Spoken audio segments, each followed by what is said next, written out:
Muy buenas tardes. En este video voy a hablar acerca de la Revolución Francesa. Será un video corto y serán solo los conceptos básicos. Será de manera resumida para que esto no se vuelva aburrido. Así que sin más, empecemos. Estas vendrían siendo mis fuentes por si alguien quiere investigar también. Revolución Francesa. Empezamos. La Revolución Francesa fue un movimiento político, social e ideológico que se desarrolló en Francia desde 1789 hasta 1804.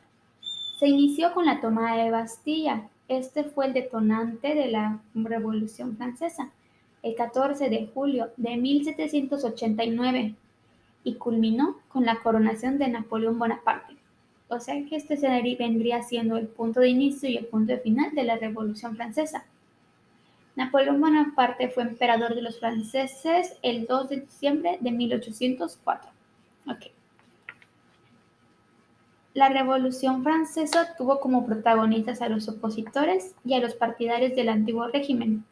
Este sistema político, social y económico se caracterizaba por la monarquía absoluta y una sociedad estamental dividida legalmente en sectores privilegiados y no privilegiados.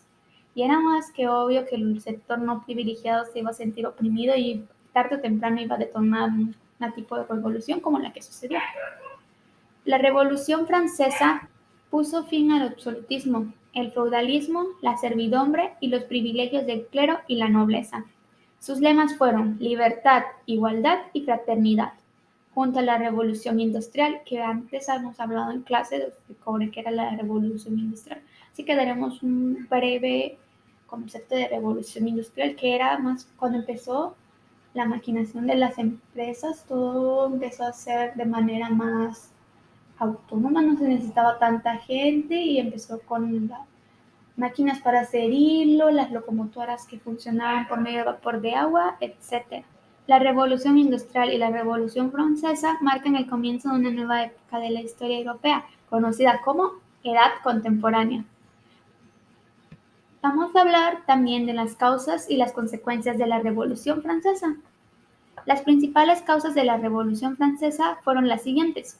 Como número 1 tenemos a las arbitrariedades de un absolutismo monárquico, que oprimía a la mayoría de sus súbditos. Como segundo punto tenemos una gran desigualdad social, debido a las fuertes cargas como impuestos, tributos y el diezmo, que recaían sobre los campesinos franceses, quienes con su trabajo debían mantenerse a sí mismos y a los grupos privilegiados, la nobleza y el clero. Siguiendo con las causas, el descontento de sectores intelectuales por la falta de derechos y libertades fue otra causa de la revolución industrial, ya que estos intelectuales estaban muy influidos por la idea de la ilustración. Acerca de la ilustración, para ser breves, fue el momento en el que la gente dijo, ya, tenemos que dejar de lado las suposiciones y empezar a corroborar lo que decimos. Fue como que la época en donde se dejó a la ignorancia. Obviamente no se dejó por completo porque al día de hoy puede haber siguiendo pensamientos ignorantes, por así decirlo. Pero la ilustración dio un gran paso en ese sentido. Siguiente punto. La crisis económica y financiera, en la que se encontraba Francia, los excesos de gastos de la corona y los gastos provenientes de la participación en la guerra por la independencia de Estados Unidos habían provocado un déficit presupuestario. Siguiente punto. Una serie de malas cosechas que provocaron aumentos desmedidos del precio del pan, que era el principal alimento de los sectores populares. Y por último, las aspiraciones de una burguesía en ascenso, que deseaba que su posición económica se correspondiera con la situación social y sus derechos políticos. Con esto concluyo lo que fueron las causas de la revolución científica y ahora lo que trajo consigo, así es, las consecuencias. Las principales consecuencias de la Revolución Francesa fueron las siguientes. El fin del sistema feudal. Así es, la Revolución Francesa suprimió todas las expresiones del feudalismo, entre ellas la servidumbre, el pago de tributos, los privilegios del clero y la nobleza. Declaración de nuevos derechos individuales. Fueron la libertad, igualdad ante la ley, abolición de la esclavitud, entre otros. Estas ideas se expandieron por toda Europa e influyeron sobre los líderes de las revoluciones de independencia en América. Siguiente, supresión de la monarquía absoluta y establecimiento de un sistema republicano como división de poderes, elección de los funcionarios por parte del pueblo y duración limitada en los cargos públicos, que vendría siendo algo como lo que sucede pues, actualmente en el país, que sería que los presidentes no pueden estar más de 6 años en el poder, el no la reelección y que el pueblo elija a su presidente, algo así. Siguiente, ascenso a la burguesía, que paulatinamente se transformó en el grupo social predominante en Francia. Siguiente, extensión de la guerra en Europa. Debido al intento de las monarquías del continente de unirse para restaurar el antiguo régimen. Y siguiente, ascenso al poder de Napoleón Bonaparte. Como consecuencia de las victorias militares contra las potencias extranjeras, el resultado fue paradójico. Napoleón salvó a la Revolución Francesa de sus enemigos exteriores para luego terminar con ella y reemplazarla por un sistema monárquico imperial. Tras su derrota se restauró la monarquía absoluta y Luis XVIII fue coronado como rey de Francia. Salió no tan bien, pero es algo.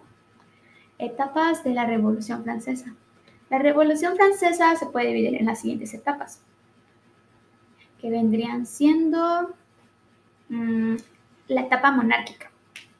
Comprende los inicios de la Revolución, desde 1789 hasta 1792, cuando se abolió la monarquía, la supresión de la monarquía.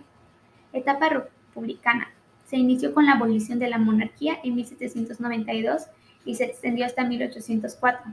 Siguiente, la Convención. En 1792 se conformó un nuevo organismo llamado Convención. Esta asamblea decidió ejecutar al rey Luis XVI en la guillotina, acto que simbolizó el fin de la monarquía. El asesinato del rey provocó que reacción de Gran Bretaña, Holanda, España, Austria y Prusia, que se unieron para acabar con la Revolución Francesa. También estaban los Estados Generales. Estos eran una asamblea que se reunían en momentos de crisis y en la que representantes de los 3 estados o estamentos de la sociedad francesa transmitían sus necesidades o escuchaban las de la corona. El rey Luis XVI convocó a los Estados Generales para solicitar un aumento de los impuestos y que los nobles los empezaran a pagar. Ahora ya no serían solo los campesinos, también los nobles pagarían impuestos. Pero los representantes del tercer estado, integrados por banqueros, comerciantes, artesanos, campesinos y sectores populares urbanos, aprovecharon la convocatoria para solicitar el voto individual en lugar del tradicional voto por estamentos. Como este pedido fue rechazado tanto por el rey como por los 2 primeros estados, clero y nobleza, el tercer estado se retiró de los estados generales y formó una asamblea nacional. Ahora, ¿qué es la asamblea nacional? Bueno, el rey Luis XVI intentó resolver por la fuerza la asamblea nacional, pero el 14 de julio de 1789 los sectores populares de la ciudad de París tomaron por asalto a la Bastilla, una fortaleza en la monarquía guardaba sus armas y encarcelaba a los opositores.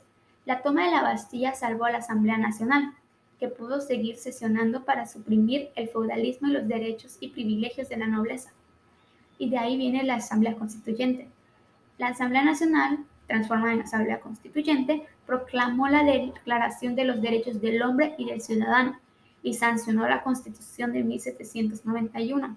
Esta Constitución creó la monarquía parlamentaria, al establecer la división de poderes y a una asamblea legislativa que se encargaría de las sanciones de las leyes. En la monarquía parlamentaria, solo un sector del tercer estado, la burguesía, tenía derecho a votar a los dirigentes políticos. Ahora, la asamblea legislativa. La asamblea legislativa estaba dominada por 2 facciones políticas. Los girondinos, liderados por Jacques-Pierre Bicot, proporcionaban un acuerdo entre el rey y los sectores burgueses, que pretendían dar por terminada la revolución, y los jacobinos, al mando de Maximilien Robespierre, eran más radicales, ya que querían mejorar la situación de los sectores populares y proclamar la república. En un principio predominó la oposición de los girondinos, pero las sospechas de que Luis XVI conspiraba con otros monarcas para que atacaran Francia provocaron la detención de la familia real. Ahora bien, el directorio. En 1795 se sancionó una constitución que creó un poder ejecutivo de 5 miembros llamado directorio. También se estableció un sufragio masculino restringido a las personas mayores fortunas. El directorio debió enfrentar varios levantamientos, tanto de monárquicos como de jacobinos. Para terminar con esta inestabilidad, en 1799, Napoleón Bonaparte encabezó un golpe de Estado que derrocó al directorio. Para muchos historiadores, este golpe de Estado marca el fin de la Revolución Francesa. El consulado. ¿Qué era el consulado? El consulado estaba integrado por 3 cónsules, impuesto un régimen de gobierno centralizado y autoritario que restableció las relaciones con la Iglesia Católica. En 1804, Napoleón decidió suprimir el consulado y autoproclamarse emperador. Y la etapa imperial, que era la coronación de Napoleón en 1804, significó el surgimiento del Imperio Napoleónico, que trató de conquistar toda Europa. El imperio perduró hasta 1815, cuando Napoleón fue derrotado por británicos y prusianos en la isla de Santa Helena, en el Atlántico Sur. Y muchas gracias por escucharme, espero que hayan entendido y que les haya gustado. Este sería un video muy, como dije, muy corto, pero espero que haya abarcado los temas necesarios para su comprensión. Muchísimas gracias de nuevo y nos vemos.